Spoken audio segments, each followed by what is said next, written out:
Hello, and welcome to Artfully Told, where we share true stories about meaningful encounters with art. I think artists help people have different perspectives on every aspect of life.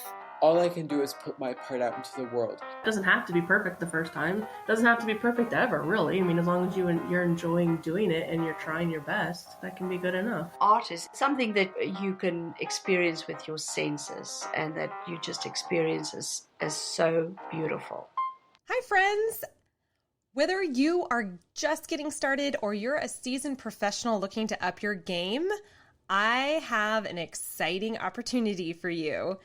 Did you know that I am actually the creator of 10 different courses online that range from ballet, jazz, tap. They also include a mindset detox course and 2 stretch and tone courses.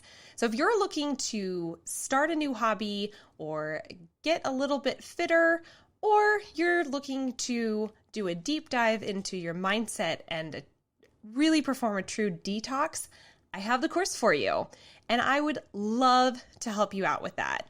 So if you go to elevateart.thinkific.com, you will see all of the different courses I've created. You don't have to step in a classroom to take your first dance class. I teach a signature 20 moves in 20 days course that allows you to learn 20 steps in just 20 days. It's a lot of fun. We have a great time together. And I think you're going to absolutely love the different courses. And Artfully Told listeners get a little something from me. So if you go, you'll sign up and use the promo code Artfully Told, all one word. And when you do so, you'll get 15% off the purchase of any and all your favorite courses. All right, listeners, enjoy that. Again, it's elevateart.thinkific.com. See you there. Hello, and welcome back to another episode of Artfully Told.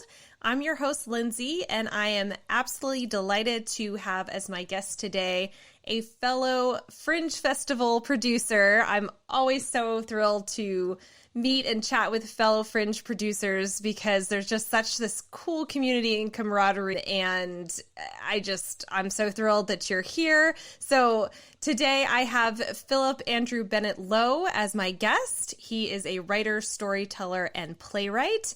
And thank you so much for joining me, Phil. I'm so excited to have you here. Hey, thanks so much for having me. Of course. And I would love if you wouldn't mind sharing a little bit about your background, maybe what got you started in your artistic pursuits, and go from there. Yeah, sure, absolutely. I'm one of those guys in show business who's done a little bit of everything at some point or another, but I'm probably best known as a storyteller, as one of those guys who tours the Fringe circuit and does one-man shows. I've been doing this for a pretty long time. I was one of those kids who sort of knew he wanted to be a writer right away. I didn't have the soul-seeking, hand-wringing angst about that a lot of people in our generation did. But the form of that has changed a lot and frequently over the years. But I always sort of knew I wanted to put words together in front of an audience. And then as a teenager, I fell into the world of community theater, and I was one of the people who wasn't smart enough to quit. So I just, kept going and going. And yeah, eventually I ended up on the Fringe circuit. I was writing plays for a while. I fell backwards into doing a storytelling show, which took off. And then I did more, and then I toured. And, I wish I had some sort of conversion story, some Damascian revelation where I hated art, and then one day I learned that it was great. I've been a convert from early on. So. Very good. I love it. Well, so many questions popped into my mind immediately when you were just doing the intro, so I love it. The first thing is, can you explain the difference to our audience that might not know, actually including myself, kind of how you differentiate between sort of a one-man show versus a storytelling show? Is it because they're kind of separate, it sounded like, the way that you were describing it, and I may have misinterpreted, but... So I cannot answer that question without making a lot of people angry, but I'm game to give it a try anyway. Great. It's that storytelling is one of those disciplines where people are very protective of the definitions that they form of it. I favor a very broad one. I sort of feel like if you walk onto a stage by yourself and use words to tell a story, I'm comfortable calling you a storyteller. And I get that that encompasses some stand-up comics and slam poets, and I'm totally okay with that. I'm happy with that door being wide open. But yeah, I mean, there's a lot of different ways to draw circles around that. I mean, there's people who do monologues as a specific character. There's people who jump out and act out a bunch of different characters. There's people who tell a story in a more traditional way from sort of a third-person omniscient point of view. And I am just wholly uninterested in building walls up between those things and creating a definition that's going to block people out of it. I think if you call yourself a storyteller, and if your audience would call you a storyteller, I am perfectly comfortable with that label being flung towards anyone who finds it useful. Yeah, no, that's helpful, because it's just, you know, one of those things. Not being a theater person, super appreciative, love it, but not being in that genre myself, I've noticed that, you know, there often is a sort of a distinction. Like, storytellers talk about being a storyteller, and this is a storytelling show or whatever, versus like, I'm doing a one-man production, and it almost seems like they're two separate things. So yeah, okay, that's helpful. Thanks. I like it. I like the idea of it being more inclusive of a more broad range of people. But yeah, you've mentioned you have a dance background, right? Yes. So you're perfectly familiar with people getting sort of weirdly dogmatic about where to build those barriers and definitions over what they do. Oh yes. Oh yes. Yes. I think the safest thing is probably to label yourself as a dancer, but you know, so that you don't get into too many of the genre wars, but yeah. Yeah. And then, okay, so you mentioned doing Fringe quite a bit. How did you first learn about Fringe as an organization as a whole, and what made you dive in? Oh man, it's a sad story. I was one of those guys where I was just writing plays and just blind submitting them to theater after theater, you know, going through the dramatist source book with a red pen and, you know, building up a big stack of rejection letters. And it was back in the days when news groups were a thing. I you know, for the youngins listening, that's like Reddit before there was Reddit. But it was me just throwing out this pleading, I'm writing all this stuff and I just want to get it in front of an audience. How can I do it? And someone responding, well, there's this thing called the Fringe. And, you know, me doing lots of Google, because Google was a thing. Mm-hmm. And yeah, and me just sort of diving into and falling down that rabbit hole. The 2004 Minnesota Fringe was my first Fringe Festival. Yeah. Okay. Perfect. And then is this something that you do on a more full-time basis, as, you know, they do the Fringe circuit, or is this like a seasonal kind of thing for you to do Fringe festivals? And I know everything looks a little different these days, but let's say back in the day when it was in person. Yeah, in the before times, yes, I was one of those guys doing the circuit, although that's slowed down recently. I'm a stay-at-home dad, so traveling has new challenges have emerged in that for me, but I definitely still try to get out to a couple of festivals a year when those festivals happen, although now I'm streaming to a bunch of different festivals, so in a way that door's weirdly half open again, but... Yeah, I definitely, I am totally a circuit guy. If I could afford to live on the circuit full time, I 100%. Yeah, absolutely. I've met a few of those people who do it literally full time, although yeah, I'd have to catch up with them now. But it's just so amazing to me. They'll just live out of this cool camper like thing and just travel around and Fringe Festival it up. So that's fun. Well, very cool. Well, okay, so you mentioned being a dad. How has that informed your work? Has that changed anything about the way that you create art? I have a lot less time for it. Yes. It's definitely, I don't know, I think it's made me a lot more efficient. I have a lot less time to work, but I waste a lot less time than I used to. When I have time, I use it. And yeah, I've definitely had to get used to having a toddler running underfoot while I'm rehearsing for things. He's grown used to it. There was one time I was doing, a comedy monologue that involved me shrieking a lot into a microphone. He burst into tears when I rehearsed it. So we've learned to have some conversations about like what it means when Daddy's doing a show. So. Oh, yes. Oh my word, yeah. Wouldn't have thought about that, but that makes complete sense. So now have you finished the production portion of your upcoming show that I know is at least, well, it is not only debuting at the Kansas City Fringe Festival, but other Fringe Festivals as well. But have you finished that production? Are you still in the works? I have a complete recording of it. I have lots of post-production to do in terms of editing and, making it make sense and be relevant for the festival I'm doing it at. But, the fun creative stuff is done. Now it's, slogging towards the finish. Do you do all your own editing yourself? Oh, yeah. Again, I would love to have the kind of expendable income to hire someone else to do all the less fun parts of the job, but it's still a one-man band right now. I understand. I understand. Well, we can only keep dreaming and shooting for those goals, yeah. One day I'll have my own editor. And until then, it's me doing it all. I get that. It's all good, though. Well, that's exciting. So this year you're going to be premiering this. This is a brand new show for you. Is that correct?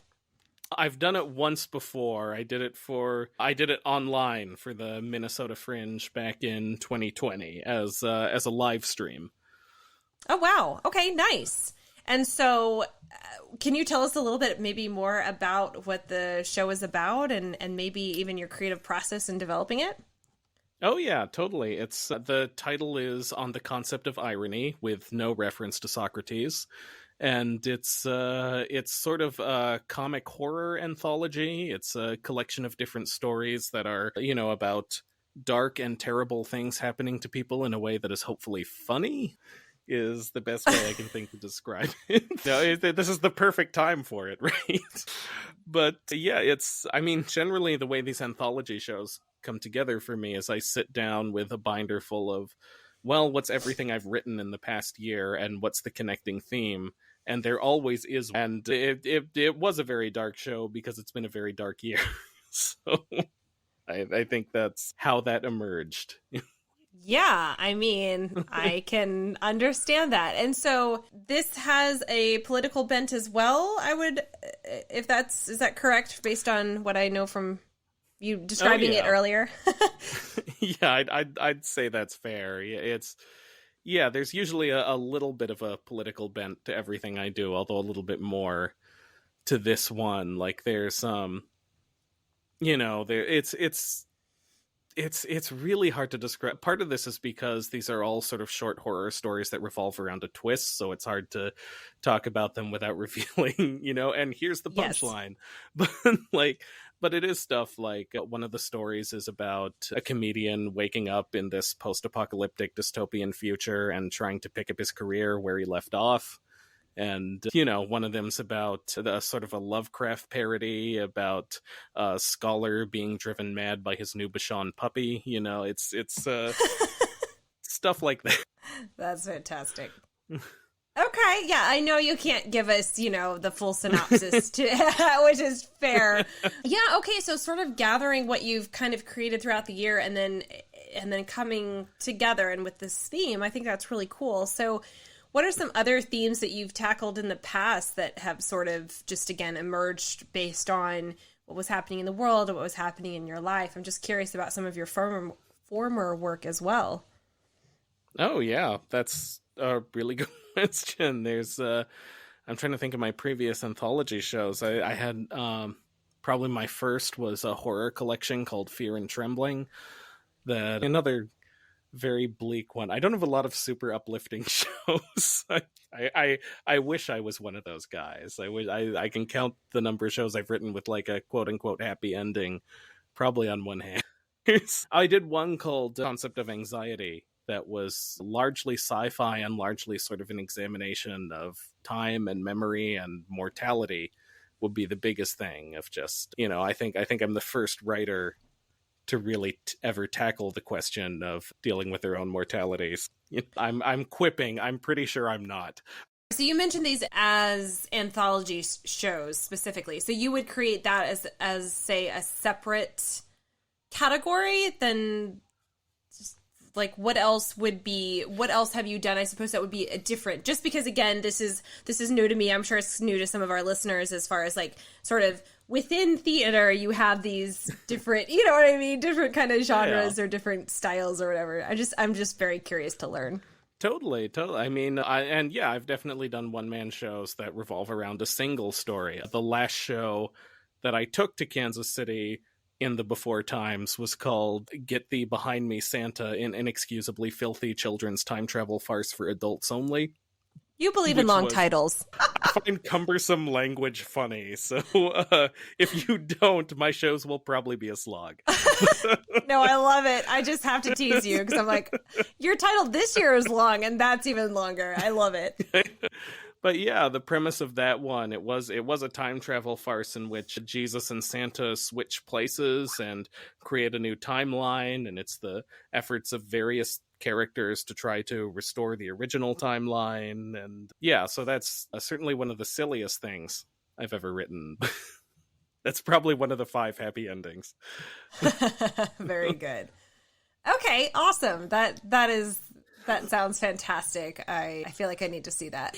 Oh man. Okay, so now I'm also curious because I would imagine that the genre, so to speak, of horror is quite broad in that it could be everything from, and please correct me if I'm wrong, but everything from like scary stories, but that are like scary, campfire stories that aren't that bad versus like, some like to the extreme. And I wouldn't even know that because I don't watch. Curious, like where do you kind of fall in the spectrum of what horror could be as far as your stories? Like, would I be terrified is really what I'm asking.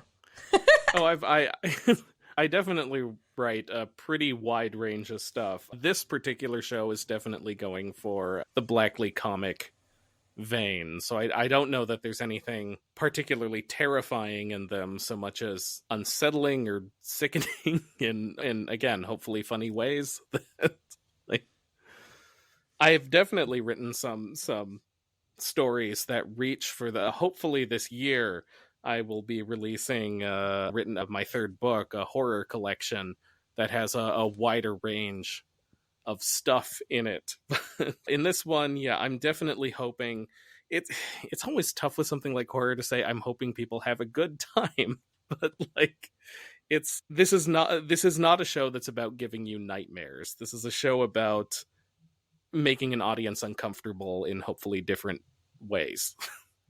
Yeah, and so okay, well that helps because I can deal with that. I just don't like to be terrified. So uncomfortable is doable, but I'm curious, is it so that you can inspire your audience to think differently about a subject or to act differently, or is it simply discomfort for discomfort's sake? So I'm definitely not a missionary writer. I know I write a lot of political material, but I'm not a guy who really believes an audience is going to come see one of my shows and scream, "The scales have fallen from my eyes," and convert to my ideology.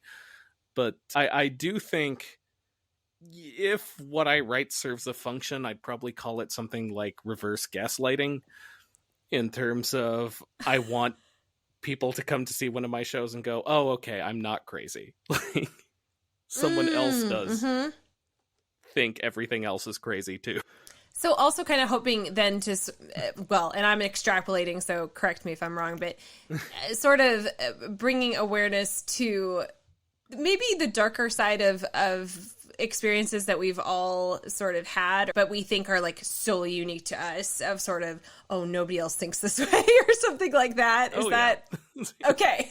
Yeah, okay. I think that's totally fair. All right, deal. Very good. Well, you mentioned not having this like huge transformative story, but you've obviously been very brave in going after, your passions and your your dreams. I mean, that's not easy, and that shouldn't be like glossed over, I feel. So I'm curious what kind of advice you might have for somebody who is interested in trying to get their work out there, but maybe feels super intimidated or isn't quite as like, I'm just going to go for it and see what happens. You know what I mean? Like somebody who's a little more hesitant. What would your advice be?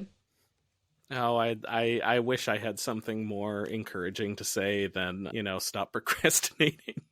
But like, there really is a point at which you can think about this all you want, you can deconstruct this all you want, you can rewrite this all you want, but sooner or later you've just got to get something in front of other people, even if it's at an open mic or a reading or a live streaming on Twitch or anything.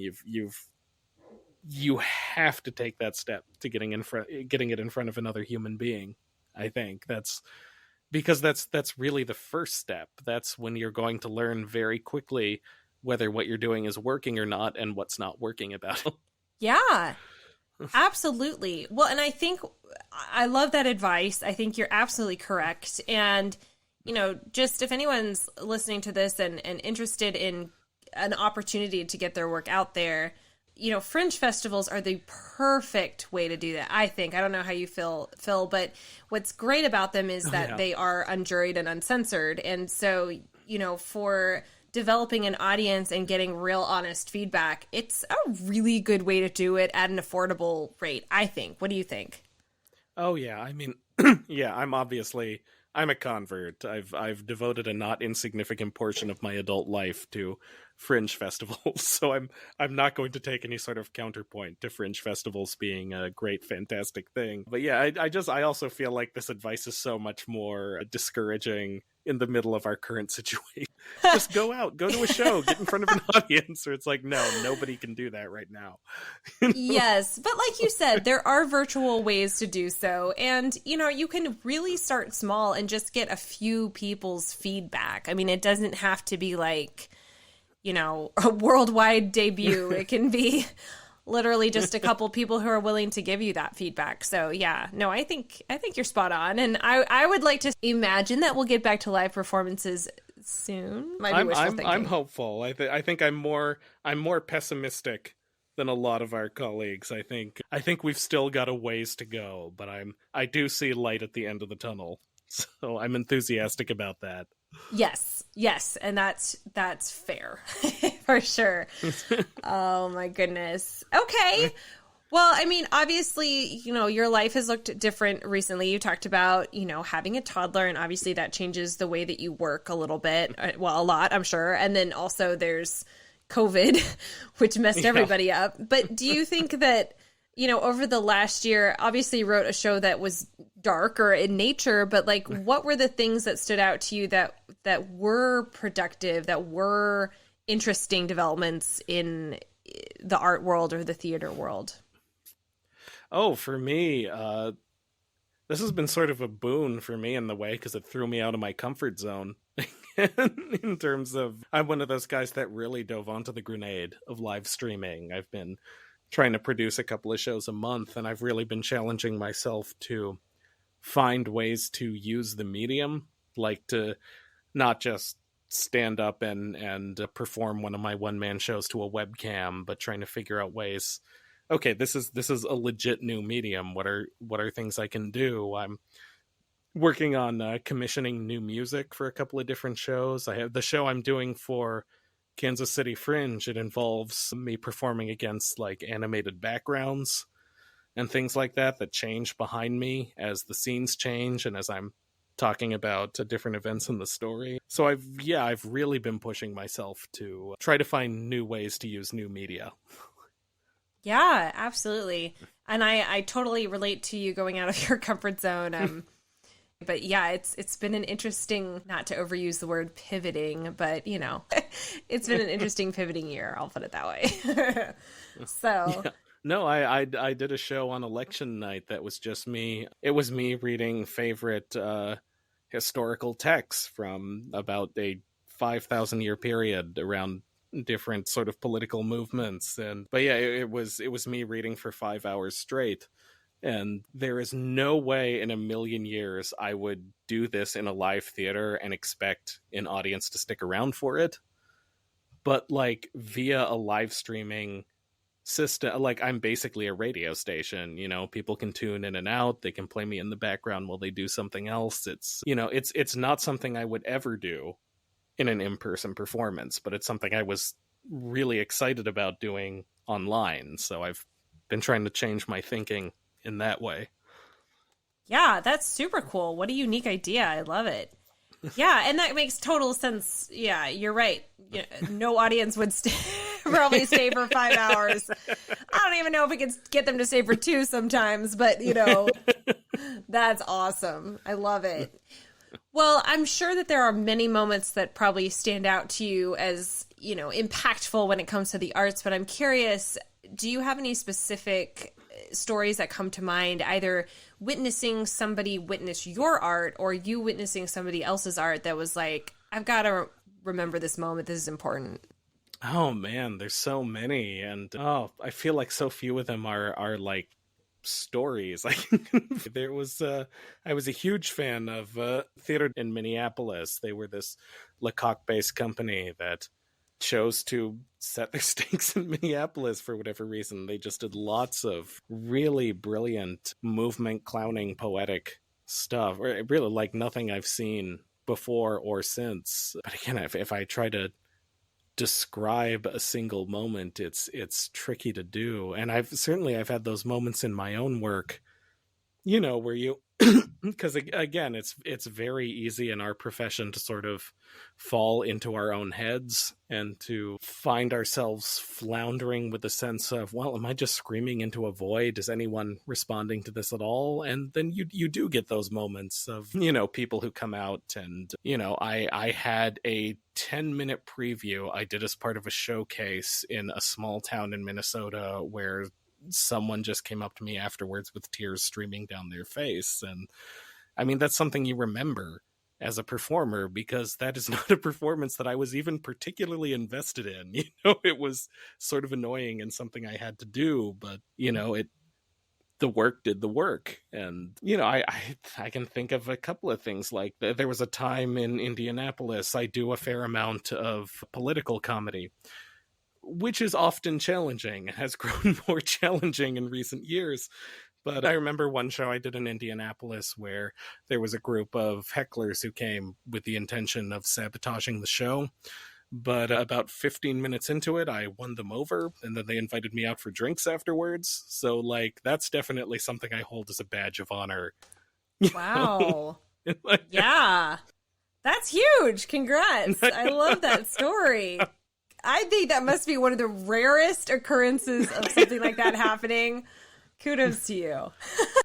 But I also think a lot of it with political comedy is people expect you, and certainly my stage persona is more sort of brash and confrontational than I am in real life. I'm a very conflict-averse person in real life, but also that in most of these shows, I really make an effort to make myself vulnerable, that I'm not presenting myself as, you know, I don't lurch onto the stage as a guy who has all the answers. I'm awkward and clumsy and a screw up, and I talk about my experiences in the worlds of politics and activism, and I think that self-deprecation tends to disarm people, but it's totally opposed to our instinct, because this, you know, this is a world that's so venomous that our instinct is defensiveness, and it's very hard to switch that off, you know.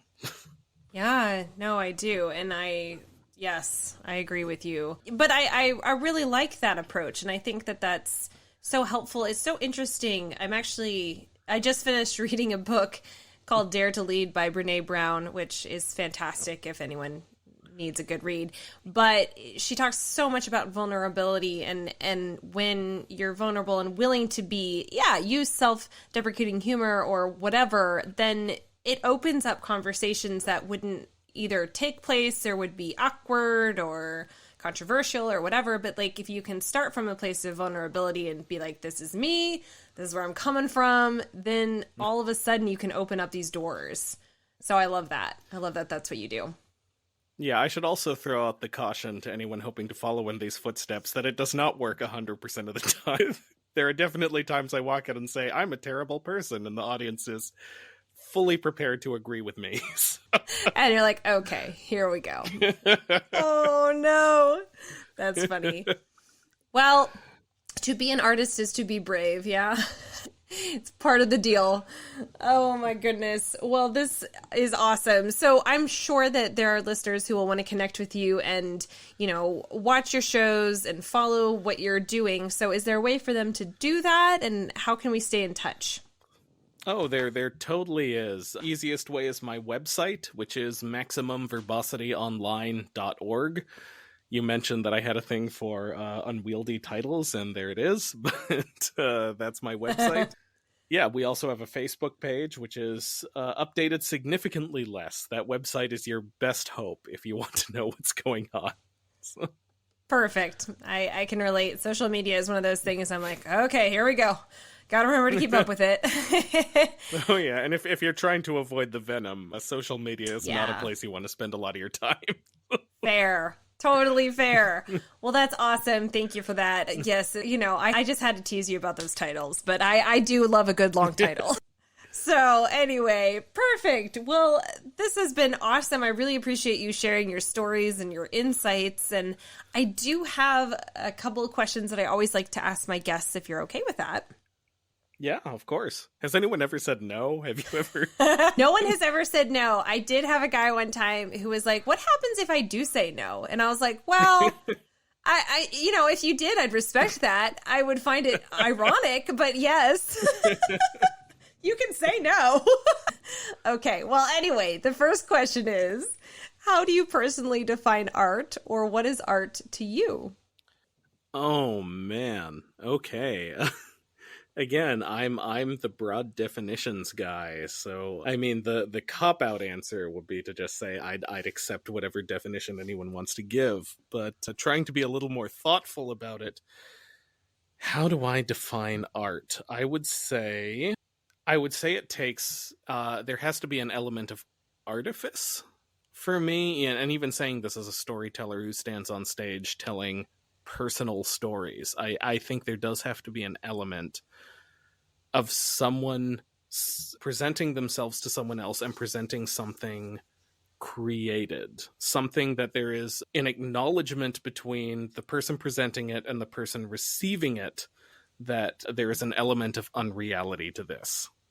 That's pretty vague, but that's the first thing that sprang into my head, so I think I'll stick with it. Yeah, I like it. Okay, perfect. And then my second question is, what do you think is the most important role of an artist? So my instinctive response to that is leeriness, because first of all, I obviously do believe that there is an important role for artists. I'm a professional artist. It's something I've devoted a huge portion of my life to. It's my passion. I am always a little fearful that there's a danger, because we've all known that sort of the artist with the sort of messianic complex. The idea that I'm creating something because I believe it's important. And this approach generally creates art that is not that enjoyable. And I'm resistant to that. That said, I do believe that art is important. But I tend to flinch from that as a starting place for making something. But if I had to say what is the role of art, again, the first thing that leaps into my mind is it's to provide a kind of funhouse mirror. It's to provide a reflection of reality that distorts it in some way or shifts our focus onto a specific aspect of it. Does that work? Yes, that definitely works. I love that description. Absolutely. Never heard it put quite like that, and I think it's fabulous. And then my final question, and I'll define my terms a little bit, but do you think that art should be inclusive or exclusive? And by inclusive, I'm referring to an artist who puts their work out there and provides some context behind it, whether it's the title, show notes, just the inspiration behind it, versus exclusive, referring to an artist who puts their work out there and doesn't provide the context. So it's left entirely up to the viewer to determine what they will. Cool. So the question is basically, how do I feel about sort of letting people backstage of the process? Am I reading that correctly? Yes, I think so. Yeah, context versus not having context. So either, knowing a little bit about what the artist was intending or experiencing during the creation versus like none of that. Right. So it's sort of like, does a magician explaining his trick ruin the trick? Yeah, sure. Sort of thing, or it's also like a death of the author thing. Right, where should we just, once something is created, should we ignore the intention behind it because it's sort of out there in the world? Or, that's actually a really heady question. Again, my instinct, so I have two totally conflicting instincts about this. My first is that as a writer, I have sort of a caution about exposing too much about the process, if only because I think, first of all, it's very easy to romanticize the process, and I think so much of it is really kind of tedious. It's, I mean, it's, there's a huge portion of it that's just work, that's just problem solving, that's just looking at a problem and rewriting, and you sort of worry that exposing people too much to that process causes it to lose some of the romance. That said, I am also one of those guys who totally digs into, if I find a writer or an artist or a work of art I like, I will dig into as much information I can possibly find about who the artist was, how it was created, what might have been going on in their head. So there is definitely an element of hypocrisy in me wanting to be very guarded about my own process, but being very deeply interested in others. My cop-out answer is that I think it's up to the individual artist. No, I'm going to push myself a little harder than that, because I think... like, I've just been going down my whole Kafka obsession again, where like half of his work he explicitly asked to be destroyed upon his death, and his executor refused to do this and published it anyway. And I feel a great sense of debt to his executor for not following his last wishes. That if I have to give an answer, I think more information is not bad. Believing that you have all the information is bad. I think that's my statement on the matter. Final answer. I think so. Okay. You know what? I really like that. I like that you push yourself to explore a little bit further. And I think that's a good way to put it too, because sure, you like to have that information available to you, but you still have the choice whether or not you really want to explore it or not. I mean, you could totally just view the work on its own and not care, like not read the program, not whatever, but having it there is nice for those of us who might want to learn a little bit more. So I kind of like where you went with that. Yeah. Very good. 10 out of 10. Okay.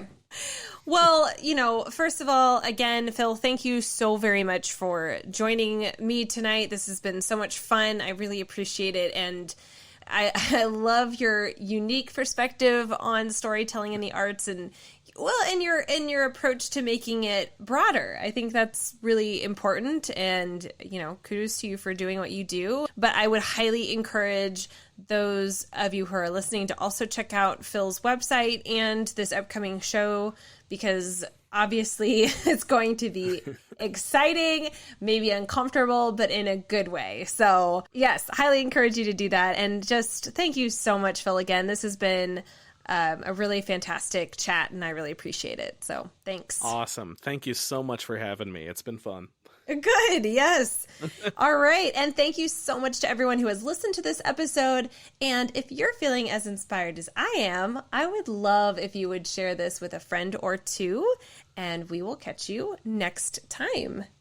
If you have a story to share with us, we would love that so much. And I hope your day has been artful. Hi, friends. I wanted to share with you another podcast that I think you're going to fall in love with just as I have. It's called Harlem with a View, and it is hosted by Harlem Lennox, who was a previous guest of mine on Artfully Told and a dear friend. Just because it looks easy doesn't mean it is. There is so much that goes into the work of a creative. She wants to know how the artists got into their line of work, what inspires them, but most importantly, what keeps them going. She asked them about how they make it through the blood, sweat, and tears. She wants to know what it's like to live this creative life, the good, the bad, the ugly, and even the magical. So she goes behind the scenes with creatives from different genres, and she explores their history, their take on life, and talks about the business of art and the dedication of making art. She has a brilliant, brilliant platform. I think you will fall in love. I highly recommend that you search for Harlem with a View. Thanks.